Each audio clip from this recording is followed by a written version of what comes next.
Yeah, I still think Usyk beats him. I think that's him picking, I'm not going for a world title for less money, I'll go for the money. And he's sitting around waiting for a Conor Benn fight. He's not having a bad night here. He looks a shell of his former self. Would he beat Usyk? I don't think so. I think Usyk just might have his number. I don't think Eubank's chasing titles. You know, I don't think that's what he wants. Chasing money.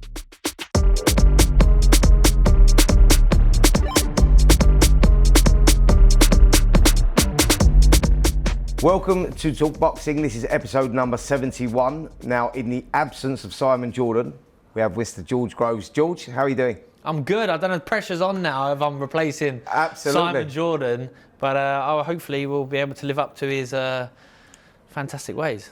Well, listen, we know he's a little bit controversial. You're in the chair, mate. There's big shoes to fill, but I'm sure you do that now. George, I want to kick this off by starting with the show that you've got coming up, Froch versus Groves 3. Tell us a little bit about that. What is it? Do we see you both back in the ring again, or are we on the stage? Yeah, well, we're on the stage, of course. Yeah, thank you very much for asking. Froch Groves 3, or really just a look back at Froch Groves 2. So we're 10 years on now, believe it or not, from that fight at Wembley Stadium. So yeah, we're getting together. We're at the Shepherd's Bush Empire on the 22nd of May. So we'll be up on the stage. There'll be big screens there to watch the build-up, some of the shenanigans that went on there to help promote the fight, which ultimately was at the time the biggest fight in British boxing. So a landmark occasion for us.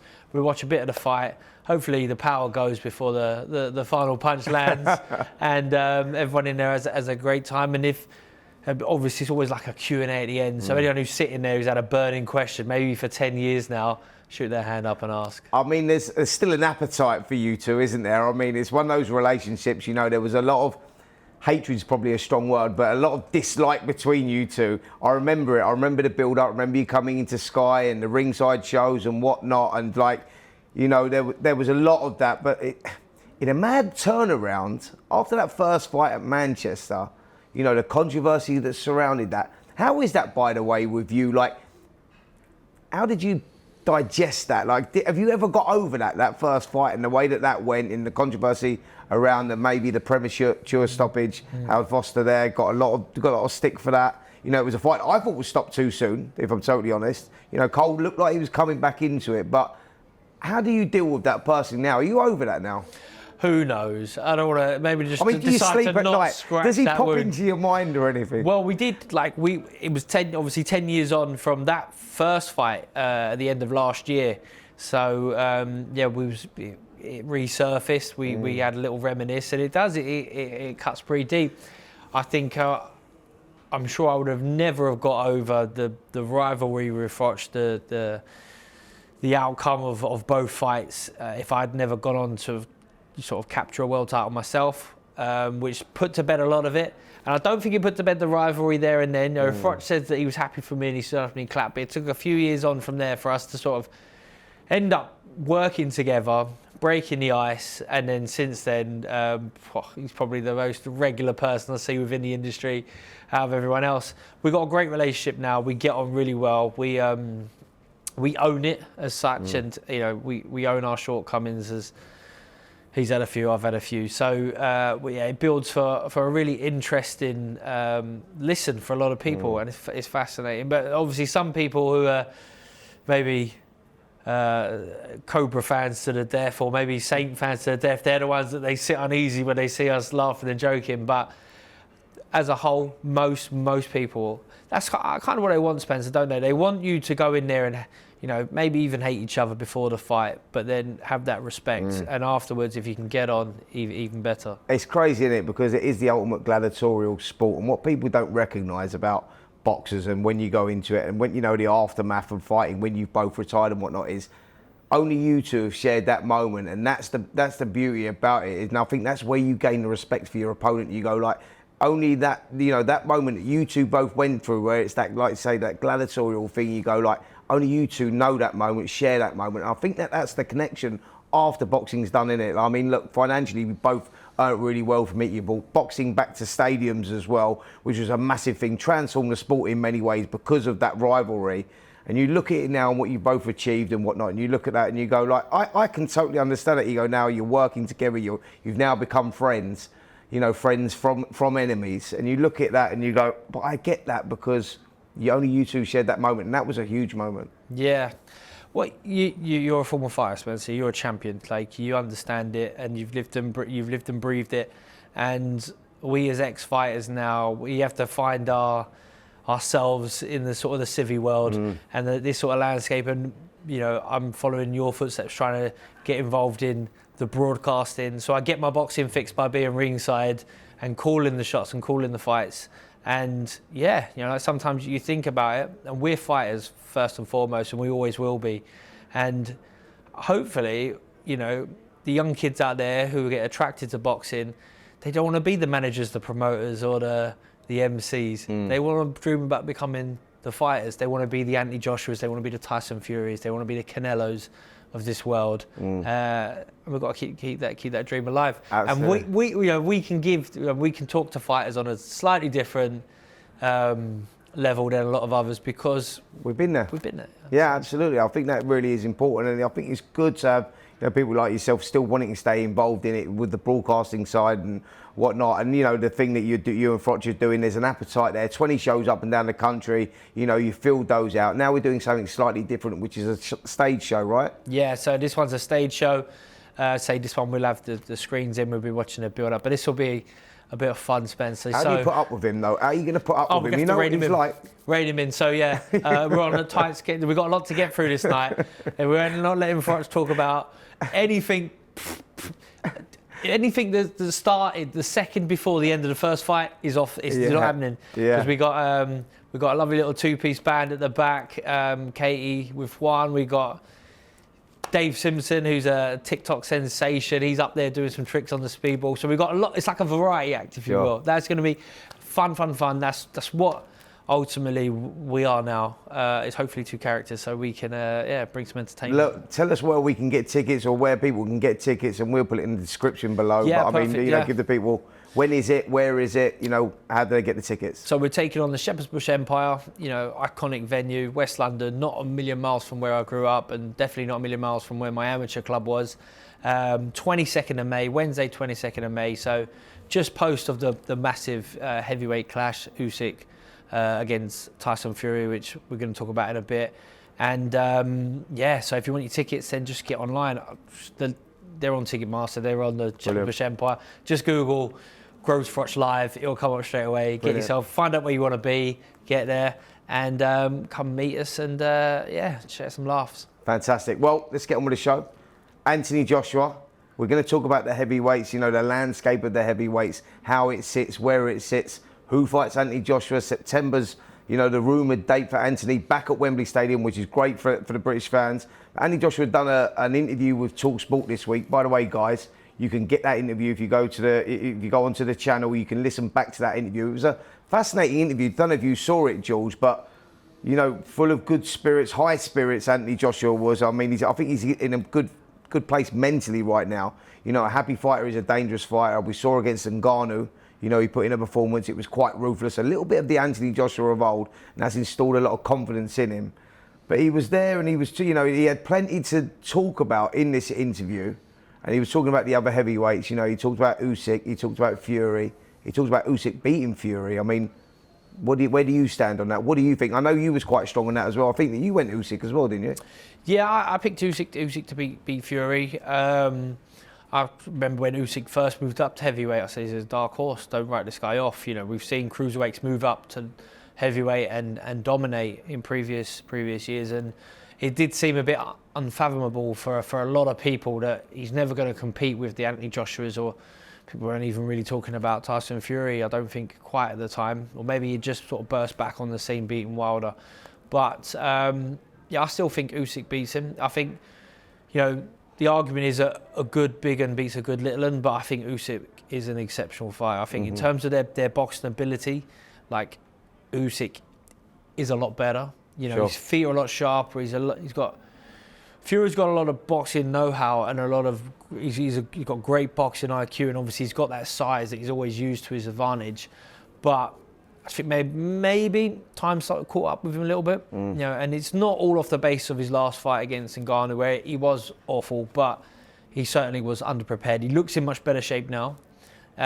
He looks fitter. He looks like he's zoned in for this fight. He knows what's at stake, and maybe, you know, the cut might help him a little bit more than it helps Usyk. Obviously, it felt like Fury needs as much time as possible to prepare for Usyk. He's got as much time as possible. And Usyk might be around twiddling his thumbs thinking, I've got to somehow get in the mind frame of, this is the biggest fight of my career, but is it actually going to happen? Because that was a question mark. Is it going to happen? It might have been a wake-up call, wouldn't it? The Francis Ngannou fight, you looked at that and you go, wow, are the cracks starting to appear? Is the fight leaving Tyson Fury? Or was it the fact that there was no fear factor and you could visibly see that maybe he hadn't trained to the best of his ability and he thought it was going to be easier than it was? But that leaves the massive question mark, doesn't it, hanging over it? And that's why, I mean, for me, I still think Fury wins the fight. I think that he knows what he's going into, and I think he'll have enough there, because I think size will matter in this fight a lot. Fury's got a great boxing IQ as well, which is maybe the difference, you know, going to. But it does leave it open because of that last performance, and you're only as good as your last fight. And against Ngannou, he didn't look good at all, and you just start to see leaves that huge question mark over there. But it's fascinating now, isn't it, with these heavyweights? You know, Joshua talking about him thinking, you know, his experience with Oleksandr Usyk, he thinks that Usyk maybe wins the fight against Fury as well. But we've got like June the 1st, we've got that, you know, we've got Fury, Usyk obviously on May the 18th. The rematch is in place, so that may happen again. That leaves them two tied up. You've got June the 1st, you've got Filip Hrgović going in against Daniel Dubois. That could possibly be for the vacant IBF title if that becomes vacated. You've got those two going in. You've got Zhilei Zhang versus Deontay Wilder. Now, what was your thoughts? Let's get into Deontay Wilder first. We'll break these fights down. But Deontay Wilder, what was your thoughts on his last performance?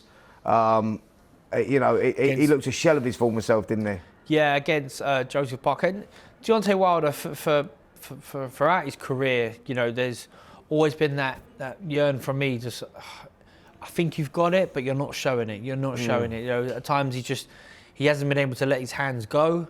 And he's got out of trouble with that equaliser punch. He's got that equaliser right hand, but I want to see it be set up. I want him to threaten off the front foot a little bit more. And I think Joseph Parker, to his credit, had no fear. He's a chap who has no fear, and he took the fight to Wilder and he bullied him and he beat him. He looked terrible, didn't he, Wilder? Like, as in, like, you know, when you look at a fighter, Jules, and we all know, like, straight away you're looking at it and you go, he's not having a bad night here. He looks a shell of his former self, and he's at that age now. He's had a long career. What is he, 39, 40 years of age?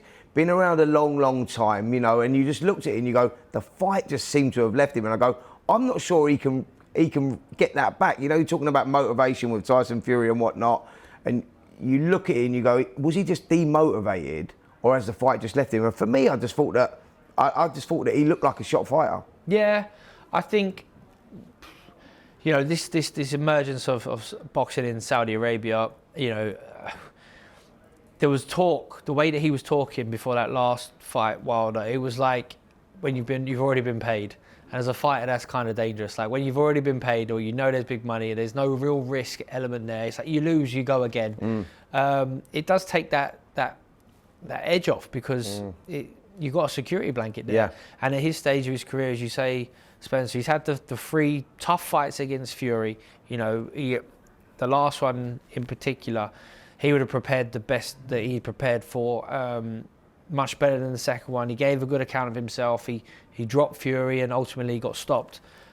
That might have been the end of Wilder there. Like, you look at trilogies, you remember like when Riddick Bowe and Evander Holyfield, when they had that trilogy, I don't think they were both of them, I think that they were never the same fighter again. It was the brutality of all those fights. And that was a little bit like that, weren't it, with Deontay Wilder and Tyson Fury? They both went through a lot there. And you go like, you know, looking at Fury now and that last performance, looking at Deontay Wilder, his last performance, you go, are the effects starting to show now? Yeah.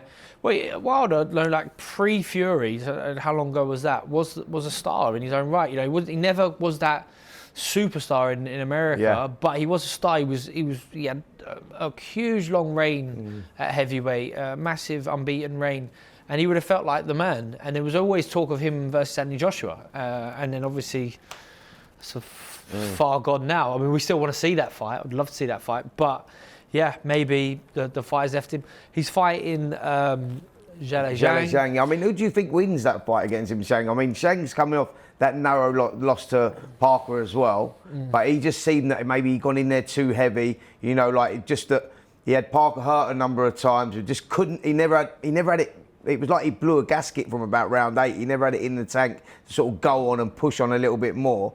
Still looked very, very dangerous. Who do you think wins that fight, by the way? Zhang or Deontay Wilder going off? Off recent performances, if as long as Zhang doesn't come in at a ridiculously heavy weight, he beats Wilder. Neither are particularly high punch output, and Zhang definitely gasses. He always does, especially at this heavier weight. But he is like a big force out of that southpaw stance. If he lands on you, you feel the effect. And Parker obviously had to get up off the floor. I think it was twice, wasn't it? Won and deserved to win, but you think Zhang, even though at his age, I mean, he's into his 40s now. Yeah. So these guys, heavyweights, they live forever. But I'd probably favour Zhang in that fight over Wilder. But I could easily change my mind watching a bit of training footage in the build-up. On the same card, June the 1st, we've got Filip Hrgović versus Daniel Dubois. Like I say, it could be for the vacant IBF title. Interesting fight that as well. Daniel's got this new reinstalled confidence, teaming up with Don Charles. I think it's been a good thing. The Jarrell Miller victory, I think, added that confidence, installed a little bit more confidence in him. He seems to be in a really good place. He's in our gym, actually. I see Daniel from time to time. Filip Hrgović, obviously, is the sort of danger man of the division, going in. I think he proved himself a little bit against Zhang, didn't he, out there on the undercard of Anthony Joshua versus Usyk. You're there with times where you go, he's really digging deep here, he's taking some big shots, but he showed that he's got that character to be able to come through that. He weathered it, pulled away in the last quarter of the fight and pulled through. But that's an interesting fight, that one. Who do you pick there? Do you go for Hrgović, or do you think that Dubois has got that momentum with him? Yeah, I think the best is still yet to come from Daniel Dubois. He's only 26 years of age. People forget that as well. 26. It's crazy. And, he had a good win. He had that fight against Joyce. It was supposed to be a good few years ago now, and then there was sort of question marks. And then obviously he's lost to Usyk, but Usyk, I think, as we were talking earlier, maybe #1 in the division. But he's back. He's back to winning ways. He beat Jarrell Miller. Yeah. And Miller, think what you will about Miller, but it's a win, and Miller's a handful, So, and I think maybe just lacking a tiny bit of confidence would be Daniel Dubois, but he's certainly fearless at the same time. He takes the fights if they come his way, and his time might be right against Hrgović. Hrgović, really good fighter. It just feels like it's been a real slow burner. I feel like Hrgović has been on my radar for like 6-7 years, and I'm wondering why he hasn't quite got there yet. Do you think he's the sort of chairman of the who needs him, who wants him club? Like, as in, he's had to work himself up to that into those IBF rankings to get that opportunity, to get that shot. Because you look at him and you think, this guy's a dangerous guy. All these guys, by the way, have got history, boxing in the amateurs and whatnot. But Hrgović, he's developed they've developed him really well, brought him along slowly, and he is the danger man of the sport, isn't he? Yeah, that could be the fight that sort of steals the show. In that respect, it might upstage Wilder Zhang, and in some ways there's a lot more to play for in that fight. And I think by looking at the boxing landscape, it seems like it will be for the vacant IBF. So that's on the line as well. So I wouldn't, to be honest, Spence, I wouldn't want to pick a winner at this stage. What did you make, by the way, of Daniel Dubois and the low blow situation out there with Oleksandr Usyk? I was out there actually, and I'm looking at it, I go, personally, I didn't think it was a low blow. I saw it, I watched it in slow-mo. We know when, George, where the high the waistbands come up. Oleksandr Usyk has a history of not liking shots around the midriff. And I thought it was genius from him, because he stayed down, he bought the time and recovered. And I think Dubois lost the momentum, and he should have just jumped on him, and he didn't do that. But what was your thoughts on that shot, on that low blow, and did that change your mind with Oleksandr Usyk and his mindset? Well, it goes in. We've had the. Did you think it was a low blow? Yeah, I thought it was low. Yeah. I thought it was low because it wasn't. It wasn't straight in the knackers, but it's not above the waist, is it? So I'm not sure exactly what the rules are. I generally don't know. Yeah. I just knew when I was fighting, you couldn't hit someone in the thing. Let's use your belly button as the target, yeah? Was it below the belly button or above? That was below the belly. You reckon? I think so. See, I don't from think what it I was. remember. But I mean, the point of it all is that he goes down. The referee instantly says it's a low blow. So if he's winded or not, there's no, you know, you don't need to rush to your feet. You take your time. But yeah, I genuinely thought at the time I thought it was low. I thought that's fair. Referees called it. That's what it is. And I did think he's not doubled up, crippled in pain, and couldn't get up. He just was sitting there going, "Oh, I haven't got to rush to my feet. I'll get up when I want." He done the right thing for him, for definitely. And he bought that time. And he boxed really well. So like, I think sometimes Usyk's work gets underappreciated because he is that fighter who takes his time, breaks you down methodically. I remember when he fought Tony Bellew, and Bellew it felt like he was doing well to start with, but you can see that Usyk's well within his comfort zone, and he's just building into the fight. Same when he fought Derek Chisora, same when he fought Daniel Dubois, and then ultimately, like, Dubois was exhausted, like had the fight had to be stopped. So yeah, I thought for the sake of the controversy, I thought it was low. Yeah, I mean, look, there are two interesting fights there: Wilder versus Zhang, Hrgovic and Dubois going at it. Now, interestingly, Anthony Joshua's had that conversation with Turki Al-Sheikh, and he says, "Listen, it's all about legacies, me fighting the best of our modern eras and whatnot." That's what Anthony Joshua's always wanted. Turki Al-Sheikh's promised him. He said, "Look, the winner of Wilder Zhang, Dubois Hrgovic, whoever looks the best out of those two fights, you fight Wembley Stadium. September the 20th is the proposed date." I mean, that's great for British boxing, right? I mean, that's exactly what Anthony Joshua wants. He wants those fights. We're getting what we wanted now, aren't we? With the investment of Saudi Arabia, Turki Al-Sheikh making these fights. For the boxing fan, you're going, you know, the boxing fan, it's a win-win, because we're not just getting the fights over in Saudi Arabia, we're now actually getting them at Wembley Stadium as well. And I mean, that would be a fantastic fight. Who would you like to see Joshua in out of those names that I just mentioned? What would be like the dream fight for you? Yeah, I mean, I'd be keen to see all of them, to be honest. Yeah. Like I think, do we get all of them, by the way, George? Like with the way that it looks now, with the landscape of these heavyweights, like I say, and with what's going on out there in Saudi, do you think we get all these fights, best fighting the best, winner fighting winner, etc.? Because I personally do over the next 12, 24 months. Yeah, we could do. I mean, you can't argue against it. You've got June 1st on that card. You've got the two best light heavyweights in the world fighting each other. But if you take Mayweather out of the picture, the Mayweather era, when Mayweather had so much control and therefore fought who he wanted when he wanted, and we never saw the Pacquiao fight. I don't always buy into that.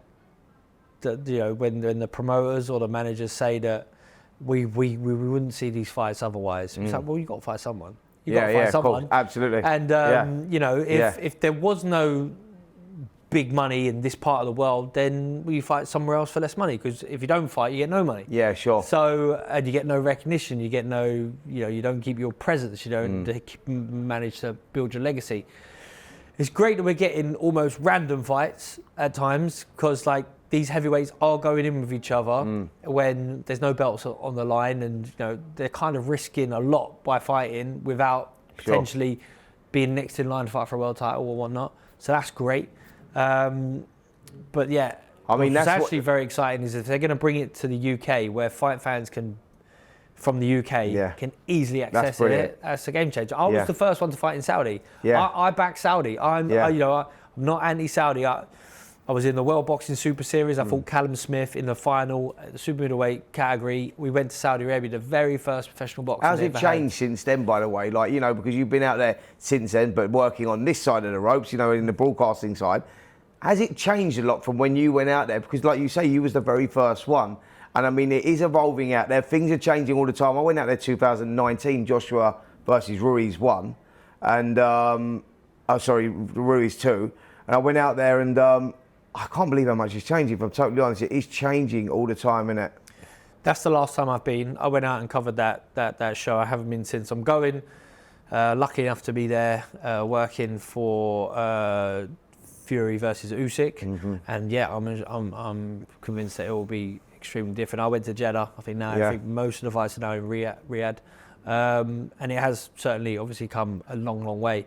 But you know, when you're at home watching it on the telly, it does seem a bit different. It does feel a bit different. But if they're, as I say, if they're bringing these shows now, sort of worldwide, going across, you know, different locations, Wembley Stadium, that's surely going to be a mega event. And then the build-up will be in London. Sure. It's just it's great for fans, and I think that, you know, it's shown interest in doing the smaller weights and whatnot as well. I mean, AJ in that interview as well, just going back to the interview, AJ showed an interest in going over old ground with Andy Ruiz Jr. So possibly a trilogy there, and he says that there's a big appetite to fight Oleksandr Usyk again. Where do you see that now? I mean, this new reinvented Anthony Joshua under the watchful eye of Ben Davison, the new improved Joshua in many ways. Would he have a chance going into Usyk for a third time? Yeah, possibly. I think, you know, if someone said to Joshua, would you entertain a Ruiz fight? Of course you're going to say yes, but I don't think there'll be a huge appetite for that. Would he want to fight Usyk and try and right the wrong of getting beat twice? Absolutely. You know, after his last performance, Eddie Hearn was there saying, you know, this is the best heavyweight on the planet. But we can't forget that he knocked out a cage fighter with 0-1 experience. So that was what Fury should have done the first time. Would he beat Usyk? I don't think so. I think Usyk just might have his number. But he does look great, Joshua. You know, I think he's, and just a guy of his size, there was tweaks that he always needed to make. Maybe he's making it with Ben Davison, and maybe, I suppose, the best is still yet to come for him.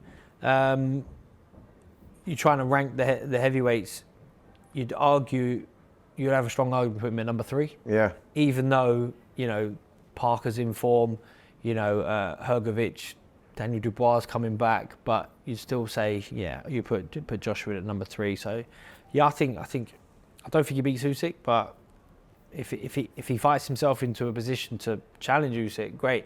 If Usyk gets beat by Fury, Joshua Fury is a fight that everyone wants to see. That makes massive sense. So, you know, it's a weird one. If Usyk there's a lot of competition around right now, isn't there? Like, and a lot of, and I think Anthony Joshua said this in this interview as well, that you go, you know, there's fights now where you're going, where heavyweight fights are going to be made and are being made, where you go, they're 50-50s. You know, you can see both sides that these fights can be. That's healthy, isn't it? Like, when you're talking about modern eras, and I want to jump, the reason I'm asking you this, I'm going to go back into the era of the 90s with Lennox Lewis and how he would compare in this modern era now. When you talk about modern eras, there's a lot of competition around right now, which is really healthy for the sport, because the heavyweight title really is not just the pinnacle of boxing, it's the pinnacle of sport in many ways, isn't it?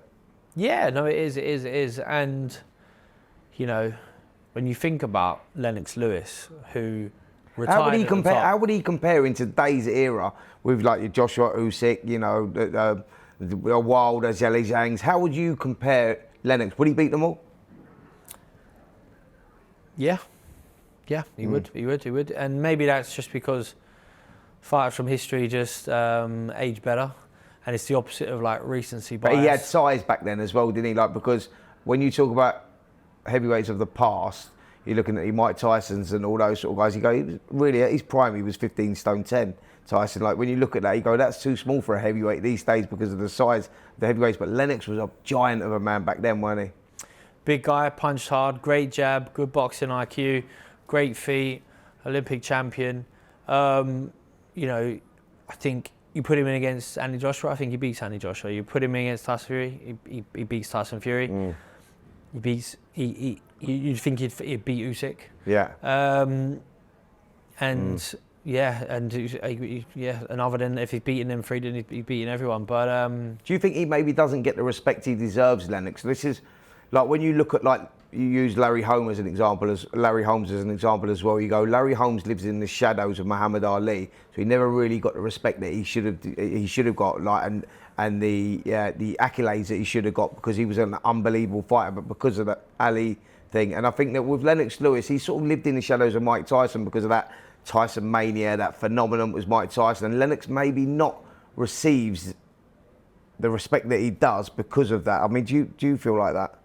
Because I think I think that, you know, when you're talking about generational greats, he was outstanding, Lennox.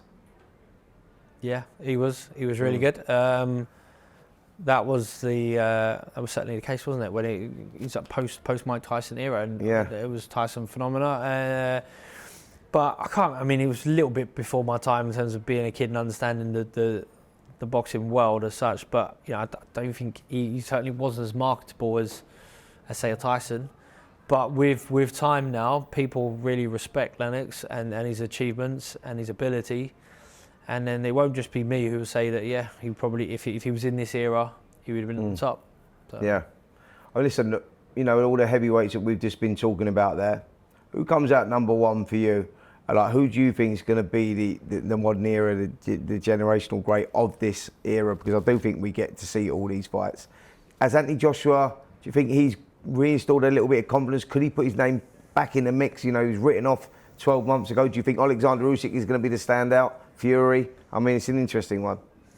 So if you're talking about post-Vladimir Klitschko era, when he lost to Fury, I think it's Fury's era till now. And then if Usyk beats him, then it's Usyk's era for as long as he continues. And it might be a little bit unfair to Joshua because he was such a global star, but he never had the chance to fight Wilder or fight Fury in their prime. If you just had to pick one or the other, most people are going to pick Fury in front of Joshua, and I'm probably the same. Do you know what? It really is an interesting debate, though, isn't it? Because we're all going to have an opinion, and I think we will find that out in the next 24 months or so. Because I do think that we do get the best fighting the best. George, want to move on to a different topic? Guy that you know really well, Chris Eubank Jr. He's released a statement saying he is now a free agent. He's put that out on social media, and the statement says, "I'm a free agent again. Word of advice for upcoming fighters: get yourself a legal and management team, and make sure you only work with promoters that align with your vision, goals, and dreams." What did you make of that? Quite a strong statement. Strong, but totally ambiguous. Like he didn't tell us what his what his dreams were aligned with. But it does sort of tell you, though, that maybe he had managerial problems and things weren't going right, and he seems to have been out of that now. He's been released from that. But that's the side of the sport that people don't see, do they? The business side of it, George. And you will know this too well, better than anyone, because you reach those heights. You've been to the very, very top, and you know that when business is involved in sport, it's different to the amateurs and whatnot. Once it's business, sometimes it can be very difficult, and that can hold a career back. I think that's maybe what he was aligning to there, because he had that WBO title on the line. That, for some reason, never happened, never materialised. He was there. He said that he wanted it, and his team never made it happen. And maybe that's what he's talking about, the business side of the sport, which can be dark. Yeah. Well, it's who knows? Who knows what's gone on there? He's parted ways with Wasserman Boxing. I know Wasserman. They bought up Sauerland Promotions, so Kalla and Nissa Sauerland are there running it. Nissa I worked with closely through my career. Kalla actually left to set up the World Boxing Super Series. They got Junior into the tournament. I was in the tournament, and I think he got done really well. He got good money, really good money. He got a chance to fight for a world title. And after that, I remember trying to back Eubank and say, I think he's a talent. I think he wants to fight for a world title, but I'm not sure. Personally, I don't think it was promotional or managerial reasons why he hasn't fought for a world title. I think he doesn't want to. Do you think he just chases the financial gain as opposed to, cementing legacy in his own boxing career? He takes the option to go, right, financially that makes sense, so I'm just going to go there. There's more money there, as opposed to when we're all kids and we're growing up, you're boxing in Dow, you fight Finch, whatever, your dreams and your aspirations have become world champion. That's what you want and that's what you strive for. Money's really secondary, but Chris sort of he's a businessman, and he looks where the best money financially is. And do you think that's maybe why he's not gone? He's gone down different avenues. Yeah. Let's get it straight. So he's there was a lot of hype around him, like in the era where he was about to fight me. His dad was backing him. His dad said he's going to be the best middleweight, super middleweight, light heavyweight on the planet. He fights me. He gets beaten pretty comfortably, and then he realizes probably, actually, let's go for less risk, more reward. He's spinning. he's been promised a Conor Benn fight, who's 2 weight divisions lighter than him. That fight was signed, it nearly happened. Conor Benn failed a weight. Do you think we'll ever see that, by the way? And that hasn't happened since. So since then, Eubank, and this is fine. Like this is almost to his credit. He is a massive name, right? The fact he can fight Liam Smith on a pay-per-view, it's not Liam Smith. It's not a world title. It's because it's Eubank. Yeah, he has back-to-back pay-per-views with Liam Smith.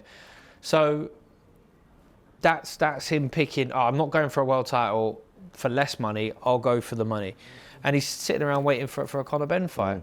I mean, do you think we'll ever see that though, Jules? Do you think that is a fight that maybe even when he's trying to achieve whatever he wants to achieve, I think we will see it. It's a fight that we'll get. We'll see that. What's your take on Conor Benn and the whole situation right now? By the way, like where it's all gone a little bit quiet. I think that he failed the appeal. The British Boxing Board of Control won the appeal, and we haven't heard anything since then. I mean, I don't know what that means for Conor Benn and the situation with him being able to fight here or even in the world right now. What's your thoughts on it? I don't know. I don't have a strong relationship with Conor Benn. He it's obviously a legal thing. He's desperate to fight, and I think that's what Eubank hasn't fought because he's waiting for a Conor Benn fight. He probably doesn't want to pay Wasserman the commission, or percentage or whatever he would have been tied into. So he's decided, right, let me try and park those guys because there's a lot of money on the table. We know how much there was a lot of money on the table for him to fight Conor Benn. The Janabek fight for a world title, I didn't believe that for a second. I don't think Eubank's chasing titles. I don't think that's what he wants. He's chasing money, and so be it. But we've got Misfits now, which is growing underneath the Wasserman banner. So he might re-sign with Wasserman in the future if he ends up down that Misfits route, which might be more There's a possibility, yeah, why not? He's a goggle box and fight Jake Paul. Might see you and Cole Froch having a third one on there. Absolutely, yeah, why not? Never say never. Oh mate, that would be brilliant. Listen, Canelo Alvarez, he goes again against Jamie Munguia this weekend. I mean, what's your thoughts on that? If he comes through that fight, where does he go next, Canelo? What do you see? It's a great fight. Everyone wanted to see the Benavidez fight, but obviously that wasn't going to happen. Whose fault that was, who knows? Benavidez has moved up and Munguia sort of stepped in. Great fighter, great record. They've got that mutual opponent that they've had recently with John Ryder, which I don't think is, a clear indication of who's going to win this fight. I think Canelo wins, and maybe he wins comfortably. Maybe not, but Canelo is sort of a victim of his own success. He just sort of came, and cleaned up that division, super middleweight division, so quick and so effortlessly. He's sort of waiting for another big name, and the big names are just not around. He went up to light heavyweight to fight Bivol, and that was a step too far.